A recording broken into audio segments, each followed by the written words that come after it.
marcheras sur la route, quand tu te coucheras et quand tu te lèveras. Attache-les comme un signe sur ta main. Elles devront être comme un bandeau sur ton front. Écris-les sur les portes de ta maison et de tes villes.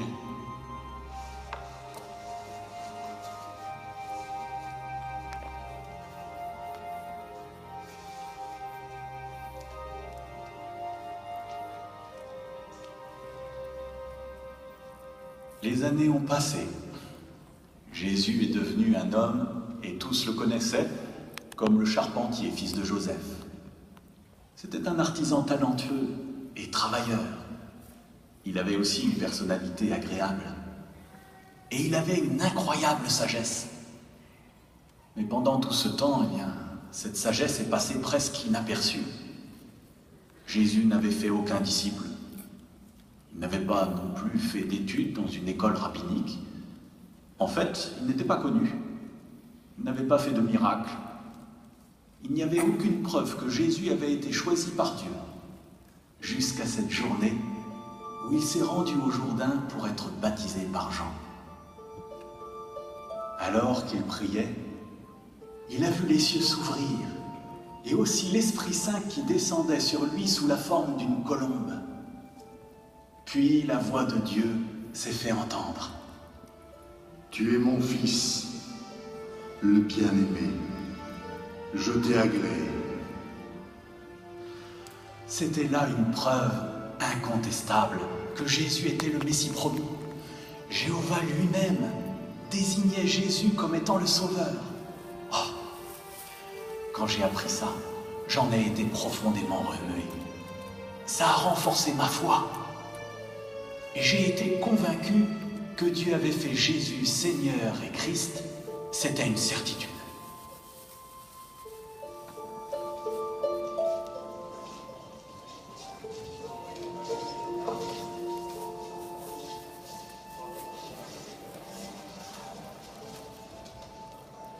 Un peu après son baptême, Jésus a commencé à prêcher dans les districts de Galilée et de Judée. Tout le monde s'est mis à parler de sa sagesse et de ses miracles. Les habitants de sa ville d'enfance, Nazareth, en attendaient beaucoup de sa part. Environ 1 an après son baptême, il est retourné à Nazareth. C'est là qu'il a fait une déclaration très importante. Cela s'est passé dans cette synagogue qu'il fréquentait dans son enfance. Maintenant, ouvrez les yeux et notez bien ce qu'il va faire.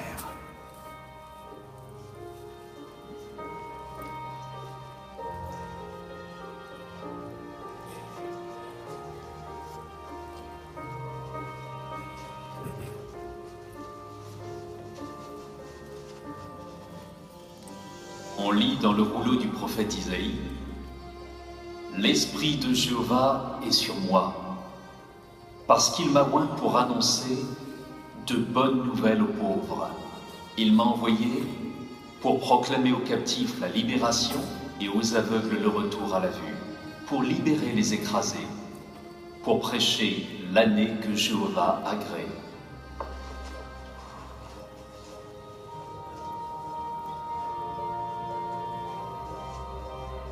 Aujourd'hui, cette parole de l'Écriture est accomplie.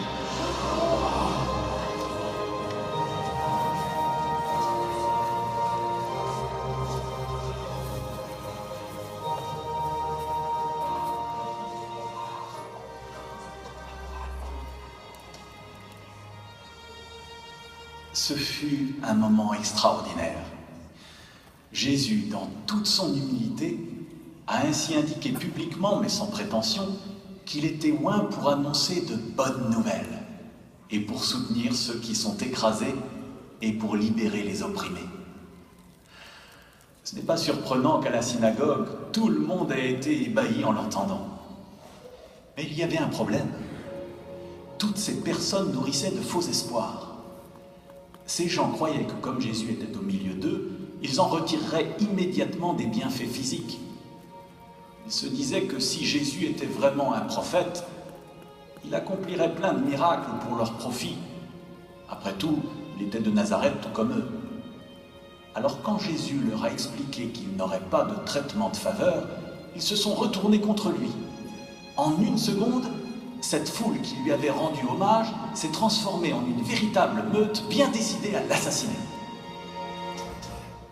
Ce n'est pas un prophète. Cet homme n'est qu'un imposteur. Il est impossible qu'un simple charpentier soit un prophète de Dieu. Ce Jésus n'est rien qu'un charlatan, un menteur. Qu'on le sorte de la synagogue. Jetons-le du haut de la colline.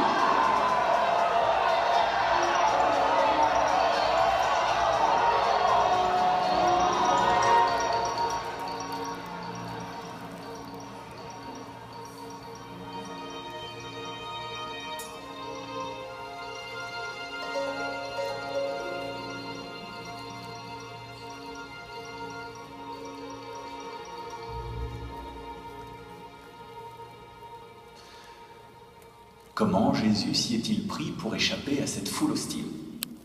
Grâce à un miracle? Ou grâce à une ruse ingénieuse, un fin et savant stratagème? On pouvait encore avoir des doutes sur sa véritable identité. On pouvait douter que Jésus ait été envoyé par Dieu.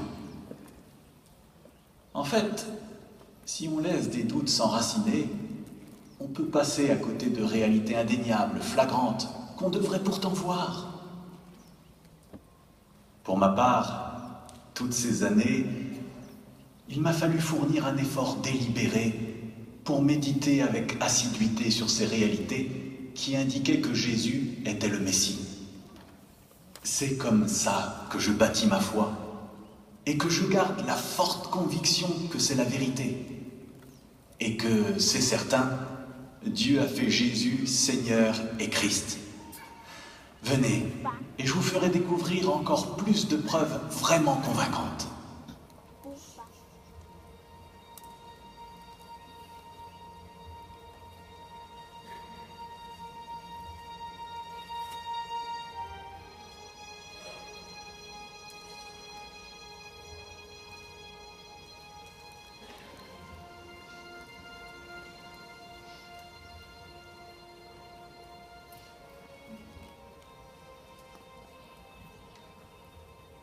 Pardonnez-moi, mes sœurs.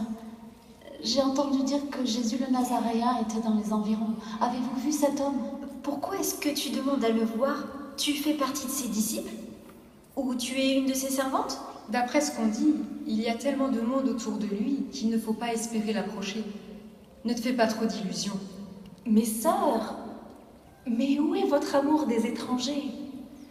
Pardonne leur réaction, s'il te plaît. Que peut-on faire pour toi? Viens, assieds-toi. Merci. Il faut vraiment que je voie le Seigneur Jésus. Eh bien, je ne sais pas si c'est un seigneur, mais en tout cas, je peux te dire que personne ici ne l'a vu dans les environs. Est-ce que tu es de sa famille? Non, mais j'ai entendu dire qu'il guérit les malades. Et j'ai une maladie très pénible.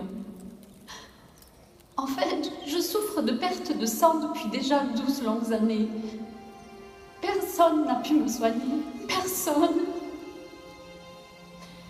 Et j'ai été voir tellement de médecins qui m'ont beaucoup fait souffrir. J'ai dépensé tout mon argent à cause de cette maladie. Et après tous ces efforts, est-ce que je vais mieux? Non. C'est pire encore. Quand j'ai entendu parler de Jésus et des miracles qu'il a accomplis dans le pays, j'ai su qu'il était envoyé par Dieu. J'ai foi en sa puissance. Il peut me guérir. Si seulement j'arrivais à toucher, ne serait-ce que la frange du vêtement qu'il porte, ça me guérirait. Sinon, je vais mourir. J'ai tout essayé. Enseignant, enseignant, je t'en supplie, ma fille est extrêmement malade. S'il te plaît, viens et pose les mains sur elle pour qu'elle soit rétablie et qu'elle vive. S'il te plaît, viens chez moi. Jésus, c'est Jairus, un des présidents de la synagogue. Il te supplie de l'aider. Jairus, où est ta fille? Emmène-moi la voir. C'est une enfant adorable, ma fille unique. Elle n'a que 12 ans et elle est mourante. Viens s'il te plaît, viens vite. Je viens avec toi. Emmène-moi la voir.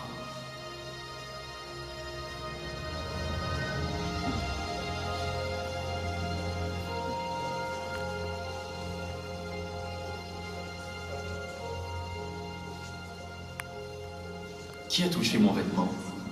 Qui m'a touché? Ce n'est pas moi, Seigneur. Pierre? Jacques? Est-ce que c'est vous? Non, Seigneur. Mais, Jésus, la foule te presse de tous côtés et tu dis qui m'a touché? Quelqu'un m'a touché, car une puissance est sortie de moi. Femme, c'est toi qui as touché le Seigneur? Je t'en prie, pardonne-moi, Seigneur. Oui, c'est moi qui t'ai touché. J'ai juste touché la frange de son vêtement.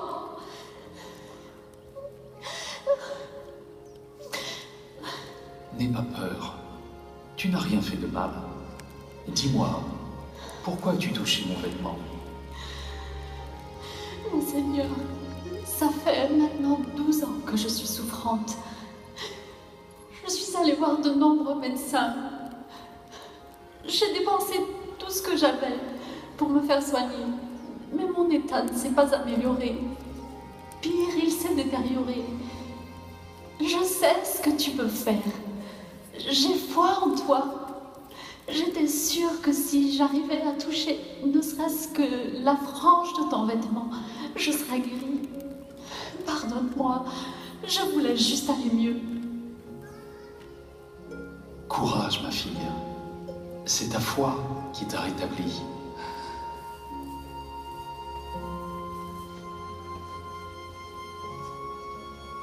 Va en paix.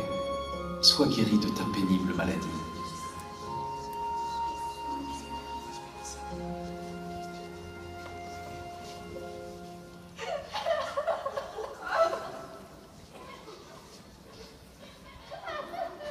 Jairus, Jairus, ta fille est morte.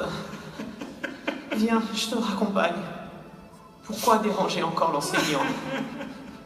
Jairus, je suis vraiment désolé pour ta fille. Mais n'aie pas peur, aie seulement foi, et elle sera sauvée. Allons la voir.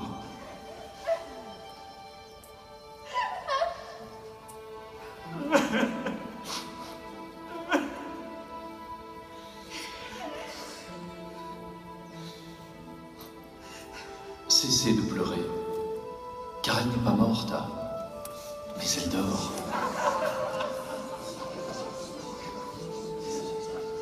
S'il vous plaît, éloignez-vous de la maison.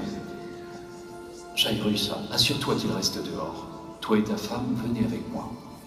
Pierre, Jacques, Jean, suivez-moi. Mais Jésus, la fille était morte.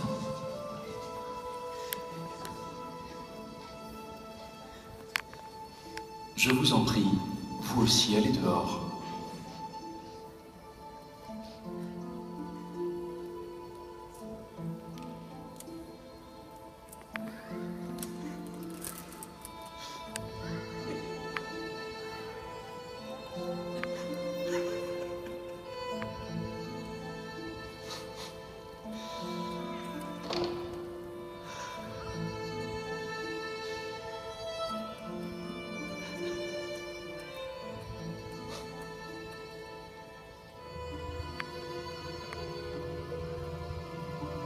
Jeune fille, je te le dis, lève-toi.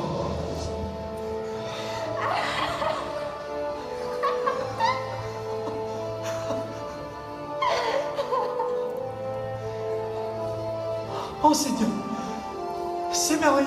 Grâce à toi, ma fille unique et vivante. Merci, merci.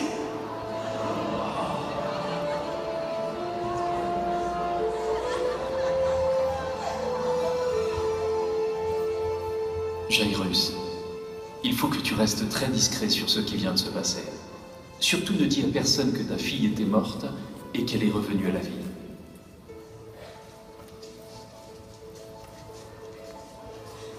La jeune fille doit avoir faim. Donnez-lui à manger.